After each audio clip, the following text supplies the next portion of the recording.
गायत्री मंत्र न सिर्फ अक्षरों का मेल है, बल्कि इसमें संपूर्ण ब्रह्मांड के ज्ञान छिपे पड़े हैं।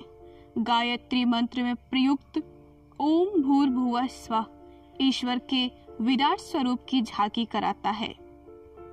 ओम भूर्भुवः स्वः अर्थात भू मतलब पृथ्वी, भुवः पाताल, स्वः स्वर्ग, ये तीनों ही लोक परमात्मा से परिपूर्ण हैं। इसी प्रकार भू यानी कि शरीर, भुवः यानी कि संसार, स्वः यानी कि आत्मा, ये तीनों ही परमात्मा के क्रीड़ा स्थल हैं। इन सभी स्थलों को निखिल विश्व ब्रह्मांड को भगवान का विराट रूप समझकर उस उच्च आध्यात्मिक स्थिति को प्राप्त करने का प्रयत्न करना चाहिए जो गीता के 11वें अध्याय में भगवान ने अपना विराट रूप बतलाकर अर्जुन को प्राप्त कराई थी। प्रत्येक जड़ चेतन पदार्थ में, प्रत्येक परमाणु में, भू भुवः स्वः में सर्वत्र ओम ब्रह्म को व्याप्त देखना, प्रत्येक वस्तु में विश्वव्यापी परमात्मा का दर्शन करना एक ऐसी आत्मिक विचार पद्धति है जिसके द्वारा विश्व सेवा की भावना पैदा होती है।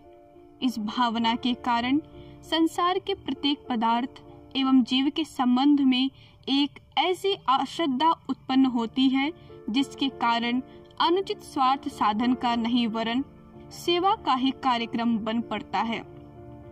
ऐसा व्यक्ति प्रभु की इस सुरम्य वाटिका के किसी भी कण के साथ अनुचित अथवा अन्याय मूलक व्यवहार नहीं कर सकता। कर्तव्यशील पुलिस, न्यायाधीश अथवा राजा को सामने खड़ा देखकर कोई पक्का चोर भी चोरी करने या कानून तोड़ने का साहस नहीं कर सकता। इसी प्रकार जिस व्यक्ति के मन में यह भावना दृढ़ता पूर्वक समाई हुई है कि परमात्मा सर्वत्र व्याप्त है और हजार आंखों में उसके हर विचार और कार्य को देख रहा है, तो उसकी यह हिम्मत नहीं हो सकती कि कोई पाप गुप्त या प्रकट रूप से करे। जो व्यक्ति भगवान के इस विराट रूप का कारण समझ चाहते हैं, वह सदैव यही विश्वास करेगा कि भगवान इस सृष्टि में आत्मरूप होकर प्रतिष्ठित है।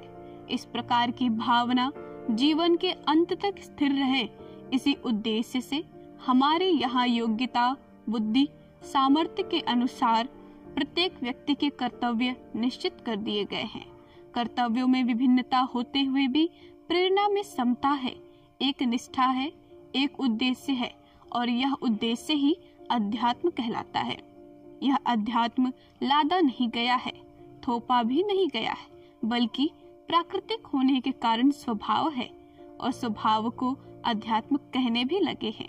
स्वभाव अध्यात्म उच्यते। विराट के दो विभाग हैं, एक है अंतः चैतन्य और दूसरा है बाह्य अंग। बाह्य अंग के समस्त अवयव अपनी अपनी कार्य दृष्टि से स्वतंत्र सत्ता रखते हैं। कर्तव्य भी उनकी उपयोगिता की दृष्टि से प्रत्येक के भिन्न भिन्न हैं, लेकिन ये सब हैं उस विराट अंग की रक्षा के लिए, उस अंतः चैतन्य को बनाए रखने के लिए।